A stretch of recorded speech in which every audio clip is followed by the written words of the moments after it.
My name is Joel Walskog. Thank you for the opportunity to speak today. I'm an orthopedic surgeon from Mequon, Wisconsin.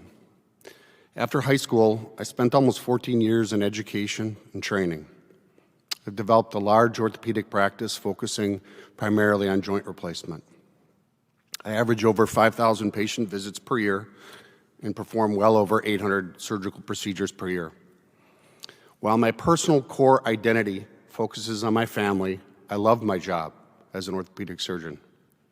My patients and coworkers will undoubtedly say that I have a passion for my job. On December 30th of 2020, I received the first Moderna COVID vaccine without incident initially. Approximately 1 week later, I recognized that my feet were numb, a sensation of pins and needles.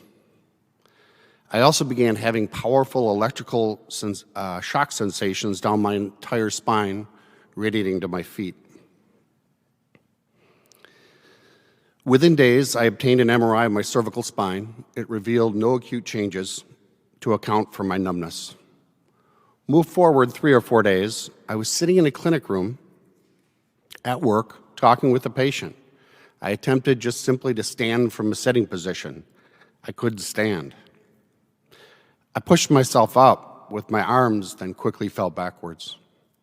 Later that day, I had MRIs of my thoracic and lumbar spine.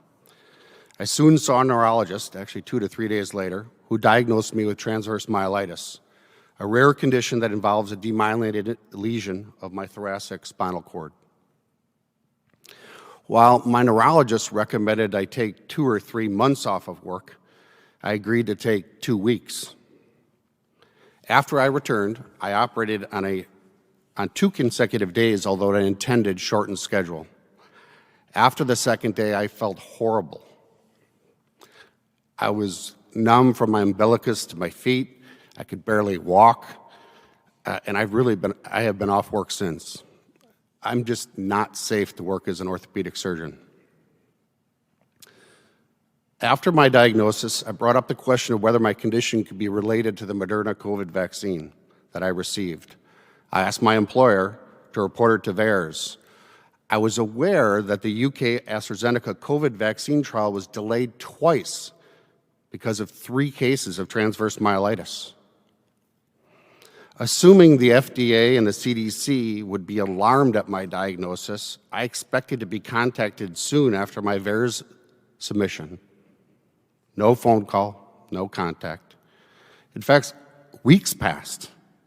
I then contacted the CDC myself. They acknowledged my VAERS submission, but stated my reaction was categorized as not serious, as I had not been hospitalized and I hadn't died. I have never heard from the CDC again.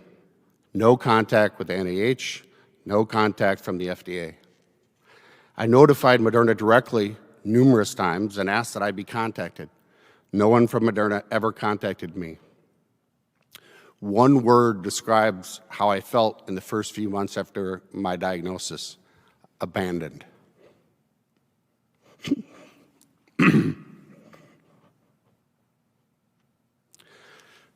My life has dramatically changed after this adverse reaction. My career of 19 years, that I took almost 14 years to train for, is likely over.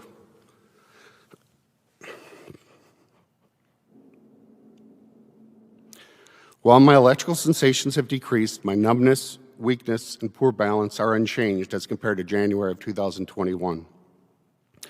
I compare myself now to a car. I begin each day with a quarter tank of gas. When my fuel tank is empty, I'm done for the day. If I overdo it, like today, I plan on spending the next day or 2 on the couch. Let me be clear, I am pro-vaccine. I got one Moderna COVID vaccine. Let me be clear, I had a real adverse event. I urge the CDC, the FDA, the NIH, and all other involved governmental agencies to listen to the injured.